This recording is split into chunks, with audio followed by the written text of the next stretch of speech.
हर गुजरते घंटे के साथ ऑक्सीजन को लेकर कोहराम मचा है। अस्पतालों से डराने वाली खबरें सामने आ रही हैं। हम आपको पूरे देश की ऑक्सीजन रिपोर्ट दिखा रहे हैं और ठीक उसके बाद आपको बताएंगे कि चीन ने कोरोना की दूसरी वेव को कैसे कंट्रोल किया। लेकिन पहले देखिए देश का ऑक्सीजन कहां फंसा है। प्रधानमंत्री अब सुपर एक्टिव मोड में है। उनका एक्शन प्लान क्या है बताते हैं आपको।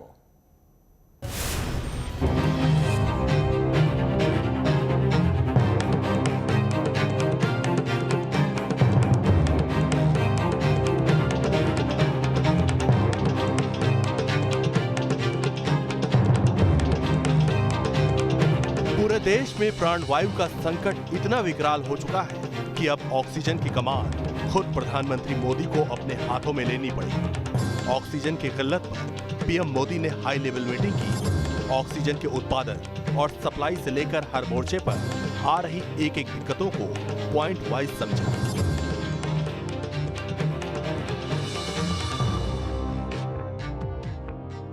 इस हाई लेवल मीटिंग में ऑक्सीजन की उपलब्धता कैसे बढ़ेगी, इस पर चर्चा हुई। ऑक्सीजन का उत्पादन बढ़ाए जाने के विकल्पों पर बात हुई। जरूरतमंद राज्यों तक ऑक्सीजन जल्द से जल्द कैसे पहुंचेगी, इसके रास्तों पर डिस्कशन हुआ। इस हाई लेवल मीटिंग में अफसरों ने पीएम मोदी को बताया कि पिछले कुछ हफ्तों में ऑक्सीजन का उत्पादन बढ़ाने को लेकर क्या-क्या कदम उठाए गए और अगले कुछ दिनों में प्राणवायु का संकट न हो, इसके लिए उनका क्या मेगा प्लान है। मीटिंग में बताया गया कि 20 राज्यों को हर रोज 6,785 मीट्रिक टन ऑक्सीजन की जरूरत पड़ रही है। इस जरूरत के मुकाबले 21 अप्रैल से केंद्र इन 20 राज्यों को 6,822 मीट्रिक टन ऑक्सीजन हर रोज दे रहा है, यानी जरूरत से 37 मीट्रिक टन ज्यादा ऑक्सीजन। अब सवाल है कि जब राज्यों को उनकी जरूरत के मुताबिक ऑक्सीजन की सप्लाई हो रही है तो फिर दिक्कत कहां आ रही है। आखिर दिल्ली के अस्पतालों में घंटों के हिसाब से ऑक्सीजन स्टॉक का अपडेट क्यों आ रहा है। मैं doctor Kausar Shah, group C Aakash health care Dwarka का इस समय बुरी तरह से असमंजस में हूं कि हम लोग कैसे काम चलाएं अपने मरीजों का।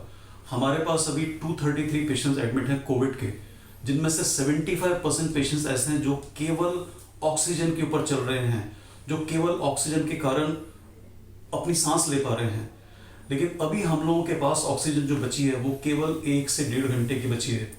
हमको समझ में नहीं आ रहा है कि आगे हम कैसे काम चलाएंगे इनके लिए। ये जिंदगी कैसे हम बचा पाएंगे, मुझे नहीं समझ आ रहा है।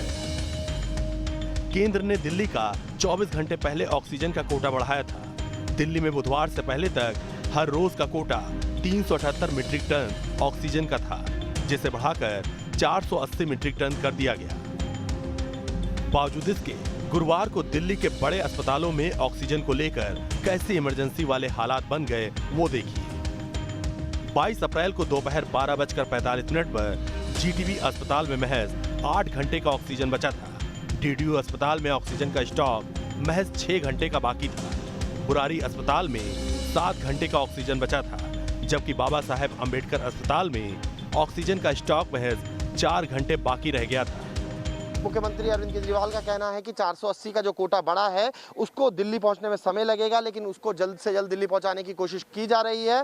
पर उन्होंने राज्यों को आपस में सहयोग रखने की बात भी कही है, क्योंकि राज्यों में लगातार ये बात सामने आ रही थी कि ट्रकों की आवाजाही में दिक्कत हो रही थी, जिसके चलते अब ये कहा गया है कि उस आवाजाही को सुचारू किया जा सके, ताकि ऑक्सीजन जो है, क्योंकि सबसे ज़्यादा ज़रूरत कोरोना के इलाज में ऑक्सीजन की है, सबसे पहले पेशेंट को ऑक्सीजन ही दिया जाता है। और खपत जो है दिल्ली में लगातार बढ़ी है। 700 मीट्रिक टन की खपत जो है बताया गया है मुख्यमंत्री द्वारा कि ये एस्टीमेट लगाया गया है कि इतनी खपत बढ़ गई है। हालांकि केंद्र ने कोटा बढ़ाते हुए 378 से 480 कर दिया है, लेकिन फिलहाल की स्थिति में हम ये बता रहे हैं आपको कि चानन देवी जैसे अस्पताल में, जिसमें 200 से ज़्यादा पेशेंट हैं, उसके अलावा राठी अस्पताल, इसके अलावा बहुत सारे दिल्ली के नर्सिंग होम्स हैं जहां पर ऑक्सीजन की किल्लत महसूस की जा रही है और तमाम जगहों पर मात्र 3 से 4 घंटे का कोटा ही बकाया है, जो कि लोगों के लिए परेशानी खड़ी कर रहा है। कोरोना की इस भयावह स्थिति में दिल्ली के हॉस्पिटल्स लगातार ऑक्सीजन की किल्लत से जूझ रहे हैं, जिससे उन मरीजों का जान खतरे में पड़ गया है जिन्हें ऑक्सीजन की जरूरत है। शांति मुकुंद हॉस्पिटल ठीक मेरे पीछे है और यहाँ मात्र 2 घंटे का ही ऑक्सीजन बचा हुआ है। ऑक्सीजन की सप्लाई कम होने की वजह से अब यह हॉस्पिटल अपने यहाँ भर्ती मरीजों को डिस्चार्ज कर रहा है। जो जानकारी मिली है उसके मुताबिक लगभग 110 ऐसे मरीज यहाँ भर्ती हैं जिन्हें ऑक्सीजन की ज़रूरत है और इस हॉस्पिटल में मात्र 2 घंटे का ही ऑक्सीजन बचा हुआ है। जिन्हें ऑक्सीजन की सख्त ज़रूरत है और मात्र 2 घंटे का ही बचा हुआ है, लिहाजा अब ये अस्पताल पहले उन मरीजों को डिस्चार्ज कर रहा है जिन्हें ऑक्सीजन की थोड़ी कम ज़रूरत है और उसके बाद उन मरीजों को भी डिस्चार्ज करने के लिए मजबूर हो रहा है जिन्हें ऑक्सीजन की ज़रूरत है। बहुत भयावह स्थिति है, मरीजों को ऑक्सीजन नहीं मिल पा रहा है, ऑक्सीजन की सप्लाई ठीक से नहीं हो पा रही है, लिहाजा ऐसी स्थिति में अस्पताल भी लाचार नज़र आ रहे हैं। नोएडा के प्रकाश हॉस्पिटल पर इस समय हम मौजूद हैं, जहां पर पेशेंट्स को ये कह दिया गया है कि अब ऑक्सीजन खत्म होने वाली है, अरेंजमेंट कर लें अपने जो पेशेंट है उसको ले जाने का। और यहाँ पर जो है वो रोते हुए आपको दिखाई दे रहे होंगे। बेटा है मेरा, उसकी ज़िंदगी अभी शुरू हुई है, अपना बिजनेस कर रहा था, उसका राइज हो रहा था। आज उसको इंजेक्शन रेमडेसिविर इंजेक्शन का भी अरेंजमेंट करा दिया था, 2 डोज लगा दी और बोल रहा है वो बेटर फील कर रहा हूँ मैं। उसके बाद ये लोग कह रहे हैं ऑक्सीजन हटा रहे हैं हम। अब मैं वो नहीं बता सकती, बट मेरे बच्चे को लगा, मेरे को फ़ायदा हुआ, मैं उसका कोई फ़र्क नहीं पड़ता मुझे, लेकिन इंजेक्शन मिल गया। ब्लैक में ये बहुत काला बाजारी है, पता नहीं, कह रहे हैं हमारे पास ऑक्सीजन ख़त्म होगी, गवर्नमेंट नहीं दे रही। मैं किसको बताऊं? ये कह रहे हैं गवर्नमेंट को, मैं तो हॉस्पिटल को जिम्मेवार कर, तुम एडमिट क्यों करते हो? और नया एडमिट कर रहा है, दूसरे नए पुरानों को हटा रहे हैं, नए को तुम क्यों एडमिट कर रहे हो? क्योंकि पैसा चाहिए इनको। ऑक्सीजन का फिगर बताता है कि देश में ऑक्सीजन की जितनी जरूरत है उससे ज्यादा उत्पादन और सप्लाई हो रही है। बावजूद इसके ग्राउंड लेवल पर अस्पतालों को ऑक्सीजन की कमी झेलनी पड़ रही है। मध्य प्रदेश में ऑक्सीजन को लेकर हाहाकार मचा हुआ है। जिस अस्पताल में भी जाइए उस अस्पताल से मरीज यही कह रहे हैं कि ऑक्सीजन काफ़ी कम है। एक तस्वीर हम आपको दिखा रहे हैं मध्य प्रदेश की राजधानी भोपाल की, क्योंकि रोज़ाना ही हम ये लगातार चीज़ें देख रहे हैं कि ऑक्सीजन की कमी के चलते कई मरीजों की मौत हो गई। ये भोपाल का BHEL है और ये जो कतार आप देख रहे हैं जिसमें एम्बुलेंस हैं, जो लोडिंग वाहन हैं, पिकअप्स हैं, ये सभी सिर्फ और सिर्फ सिलेंडर लेकर ऑक्सीजन के लिए आए हैं। ये तस्वीर आप देखिए कि जिस जगह पर भी आप देखेंगे, हालांकि BHEL से बात की जाए तो 500 से ज़्यादा सिलेंडर रोज़ ही दिए जा रहे हैं। और ये देखिए अलग अलग अस्पताल है। कुछ लोगों से भी हम यहाँ पर बातचीत करते हैं, वो क्या कुछ कहते हैं। भाई साहब, आप कौन से अस्पताल से आए? सर मैं सुदीति हॉस्पिटल से आया हूँ, ये लाल घाटी पे है। कितनी कमी है और कितने सिलेंडर लेकर आए हैं आप? सर मैं 6 सिलेंडर आया हूँ और मुझे करीब 15 सिलेंडर की ज़रूरत लगती है हर दिन। कब से खड़े हैं आप यहाँ? सर मैं यहाँ पे 10:30 बजे से खड़ा हूँ। अभी तक नंबर नहीं सर। सर एक्चुअल में मुझे 2 घंटे हो गए सर, और सर गाड़ी का गेट अलग टूट गया सिलेंडर के चक्कर में और परेशान हो रहा हूँ सुबह से। कौन से अस्पताल से आप? Karod multi speciality sir. कितने सिलेंडर लेकर आए? सर मेरे पास 10 है सर। और रोजाना कितने लेकर आते हैं? 10 मिल जाते हैं? बाई वन हाँ 10 ही मिलते हैं सर। सर कल तो 5 ही मिले हैं सर। परसों की बात है, कल के बाद तो 5 या 2 या 3 जो भी है। ये तस्वीरें देखिए, कल 10 सिलेंडर मिले थे मगर आज 5 ही सिलेंडर मिल पा रहे हैं। तो इस तरह से हम जितनी भी जगह पर जा रहे हैं, जितने भी ये लोग हैं, तमाम लोग, और एक और आपको ये पूरी तस्वीर दिखा देते हैं कि कितनी लंबी दरअसल ये लाइन लगी हुई है। आप देखिए कि तकरीबन 700 मीटर लंबी ये लाइन होगी जहाँ पर ये ट्रैक्टर लेकर लोग जो हैं वो पहुँचे हुए हैं। और इस ट्रैक्टर में भी आप देखिए कि इसमें भी सिलेंडर ही रखे हुए हैं। आप देखिए, तो ये हाल मध्य प्रदेश का इस वक्त है जब लोग खासे परेशान हो रहे हैं, ऑक्सीजन मिल नहीं रही है। सरकार भले ये दावे कर रही है कि ऑक्सीजन की कोई कमी नहीं है। सुबह 8 बजे से खड़े हैं, नहीं मिल रहे हैं सिलेंडर। सर आप भी इतनी मेहनत कर रहे हो कि सिलेंडर की कमी पूरी हो, लेकिन सरकार सुन ही नहीं रही है। सुबह 8 बजे से लगे हुए हैं, अब पानी तक की व्यवस्था नहीं है, पी रहे हैं कैसे भी, लेकिन है ना अब ये सिलेंडर हमें नहीं मिलेंगे। हमारे पास सिलेंडर 9 है, जैसे ख़त्म होते हैं तुरंत आ जाते हैं। हम यहाँ 8 बजे के लगे हुए हैं, सिलेंडर अब 2 माह से चल रहे हैं। अगर वो ख़त्म हो गए तो मरीज़ तो मरना ही है साहब। गवर्नमेंट कह रही है हम व्यवस्था कर रहे हैं, कैसे व्यवस्था कर रहे हैं? ग्राउंड लेवल पर आ रही ऐसी ही दिक्कतों को देखते हुए PM मोदी ने 7 लोक कल्याण मार्ग के वॉर रूम में ऑक्सीजन को लेकर 3 मंत्र दिए ताकि जरूरतमंदों तक ऑक्सीजन की सप्लाई सुनिश्चित हो सके। PM मोदी ने अफसरों से देश में ऑक्सीजन का प्रोडक्शन बढ़ाने, डिस्ट्रीब्यूशन की स्पीड तेज करने और मरीजों तक इनोवेटिव तरीके से ऑक्सीजन पहुंचाने के आदेश दिए ताकि देश भर के शहर शहर में ऑक्सीजन की जो इमरजेंसी बनी हुई है वो जल्द से जल्द खत्म हो। दिल्ली में ऑक्सीजन की किल्लत पर आपने ग्राउंड रिपोर्ट देखी। अब देश के सबसे बड़े सूबे उत्तर प्रदेश की राजधानी से आई ग्राउंड रिपोर्ट देखिए। लखनऊ में इस वक्त ऑक्सीजन की कमी की वजह से हाहाकार मचा हुआ है। ऑक्सीजन की कमी से जो मरीज हैं लगातार दम तोड़ रहे हैं। अगर बात राजधानी लखनऊ की करें तो यहाँ पर मौतों का आंकड़ा तेजी से ऊपर जा रहा है। खासकर जो प्राइवेट हॉस्पिटल्स हैं वहाँ पर इस वक्त सबसे ज़्यादा ऑक्सीजन की कमी देखी जा रही है। इस वक्त मैं रॉकलैंड हॉस्पिटल में हूँ। सरकार ने इसे कोविड डेडिकेटेड हॉस्पिटल बनाया था, लेकिन जो हॉस्पिटल प्रबंधन है उसका कहना है कि लाख कोशिशों के बाद भी जो आपूर्ति होनी चाहिए थी ऑक्सीजन की वो नहीं हो पा रही है। मजबूरन उन्हें अब मरीजों को यहाँ से शिफ्ट करना पड़ रहा है। और अब ख़त्म हो गया तो शिफ्ट करा रहे हैं पेशेंट। दूसरे हॉस्पिटल में हमने भेज दिया है कि दूसरे हॉस्पिटल में आप लोग ले जाइए। 7 बजे से बता के रखा था अटेंडेंट को कि हमारे पास ख़त्म हो रहा है ऑक्सीजन, आप लोग अपनी व्यवस्था करिए।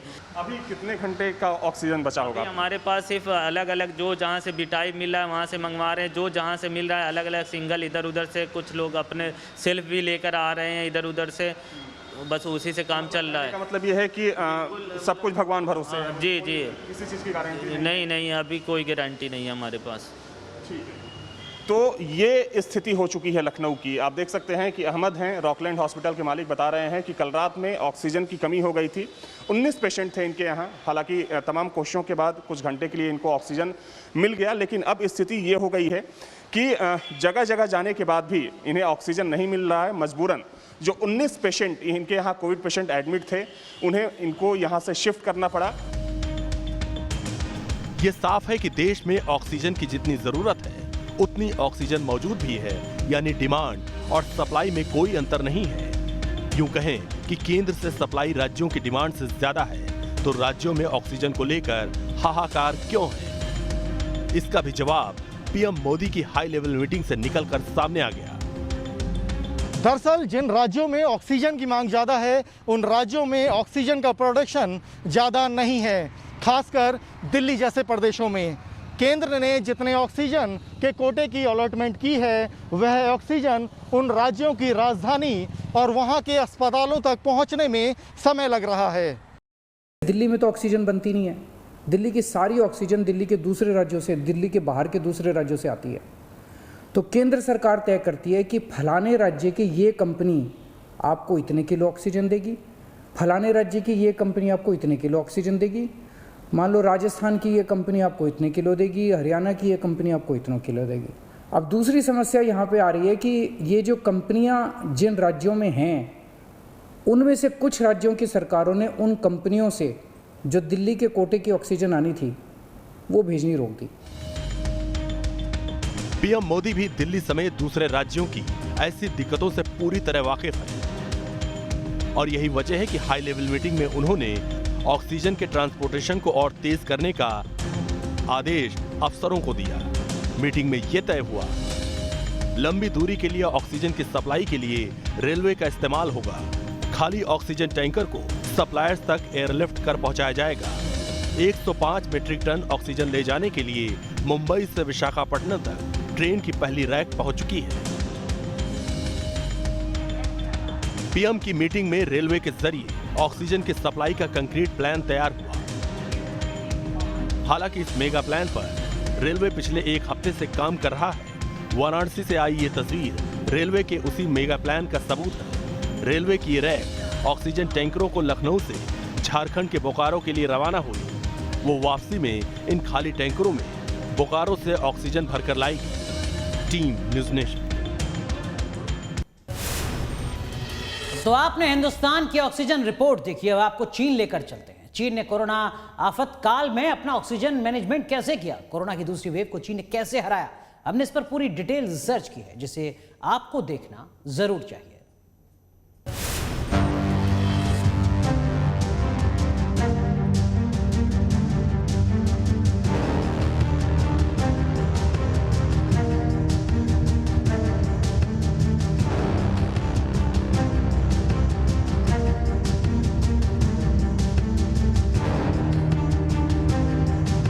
हिंदुस्तान में वायरस की सुनामी चल रही है। जापान में इमरजेंसी लगाने की मांग हो रही है। फ्रांस में तालाबंदी जारी है।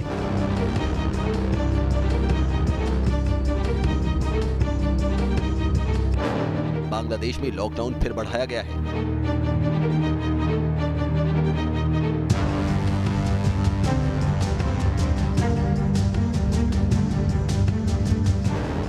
लेकिन जिस मुल्क से निकलकर कोरोना का किलर वायरस वजूद में आया, उस मुल्क में क्या हो रहा है, अब वो भी देखिए।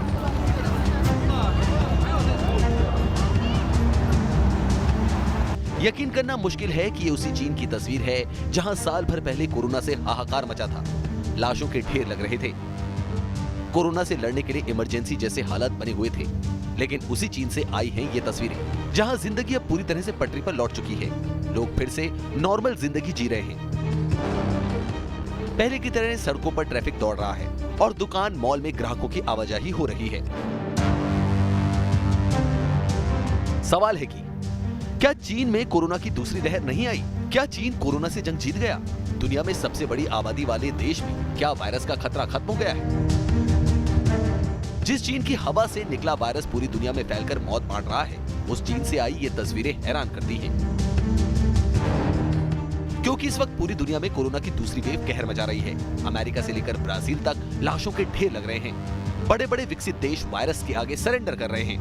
यूरोप के कई मुल्कों में दोबारा लॉकडाउन का ताला लटकने वाला है और दूसरी ओर चीन में सब कुछ नॉर्मल नजर आ रहा है। चीन की जनता जश्न मना रही है, मानो जैसे यहाँ कोरोना का कोई खतरा ही न हो।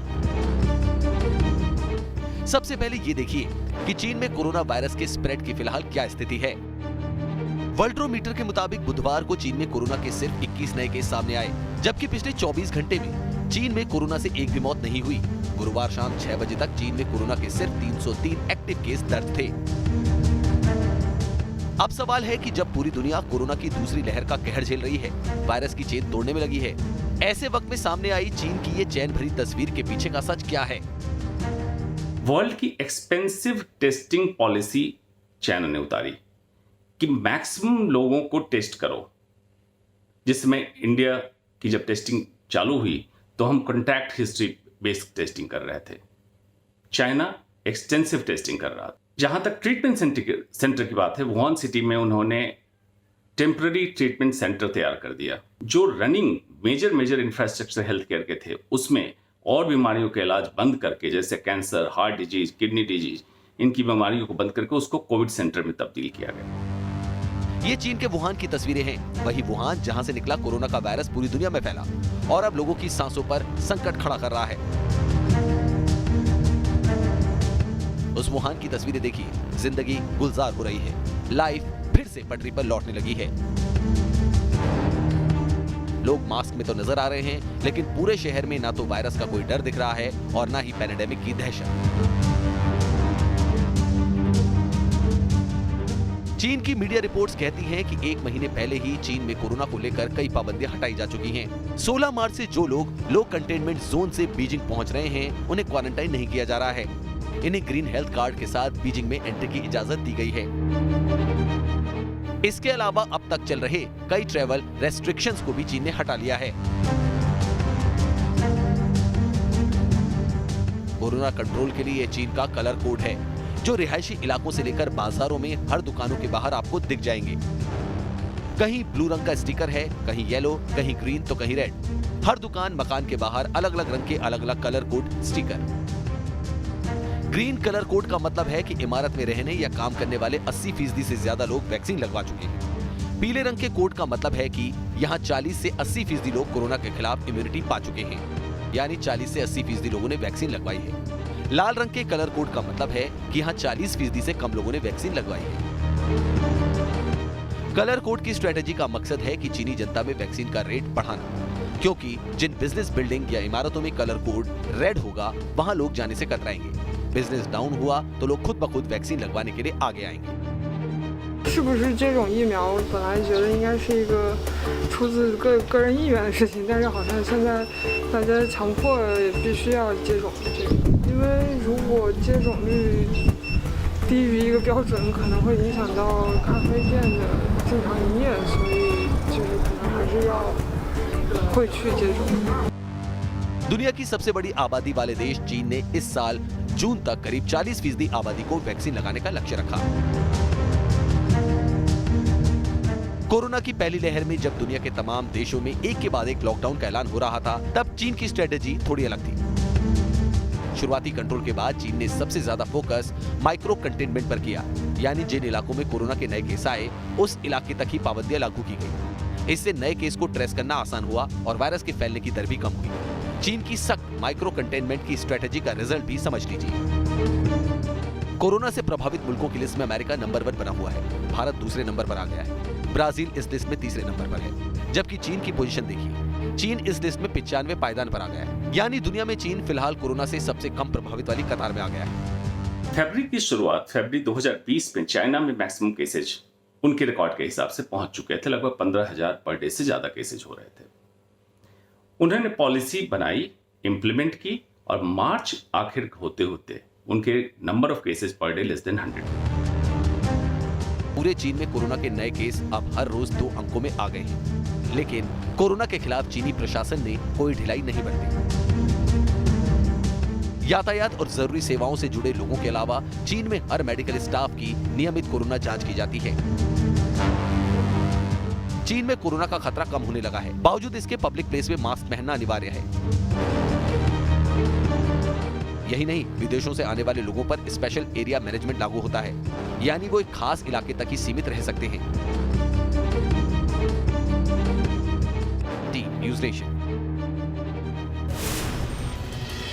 तो देश का ऑक्सीजन कहां फंसा है आपने ये देखा, चीन ने ऑक्सीजन को कैसे मैनेज किया ये भी देखा। इस वक्त टेलीविजन पर जो रियल पिक्चर आ रही है वो डरावनी है, लेकिन सब कुछ डरावना नहीं है। इस कोविड काल में कई लोग मसीहा बनकर सामने आए हैं। ऐसी ही एक कहानी आपको दिखाते हैं जो आपको इस मुश्किल वक्त में सुकून देगी।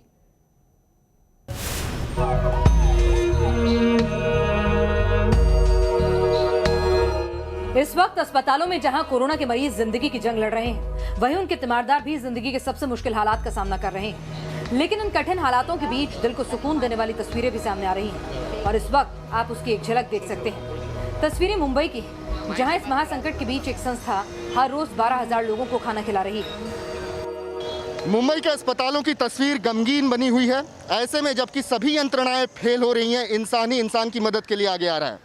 ऐसे कई लोग हैं जिन्होंने मदद के लिए हाथ बढ़ाई है, लेकिन कई तो ऐसे हैं जिन्होंने अपने दिल के साथ अपनी तिजोरियां भी खोल दी हैं। कोविड अस्पताल के बाहर हैं, जहां पर लोगों का एक ग्रुप जो है वो ज़रूरतमंद लोगों को खाना मुहैया करा रहा है और ये काम ये बीते कई हफ्तों से कर रहे हैं। आप तस्वीरों के ज़रिए देख सकते हैं कि किस तरीके से फूड पैकेट्स बांटे जा रहे हैं, खासकर उन लोगों को जो कि अस्पताल में अपने रिश्तेदारों की तीमारदारी में लगे हैं, जिनके मरीज़ जो हैं वो कोविड से जूझ रहे हैं। चूँकि ये कई दिनों तक अपने घरों को नहीं जा पाते, इसी वजह से अब इन्हें अस्पताल के प्रांगण के बाहर ही खाना मुहैया कराया जा रहा है। डॉक्टर साहब, ये बहुत ही मानवीय काम आप लोग कर रहे हैं। ये लोग जो भूखे लोग हैं, जो अपने घरों को नहीं जा पा रहे हैं कोविड के सिचुएशन में, उनको खाना बांटा जा रहा है।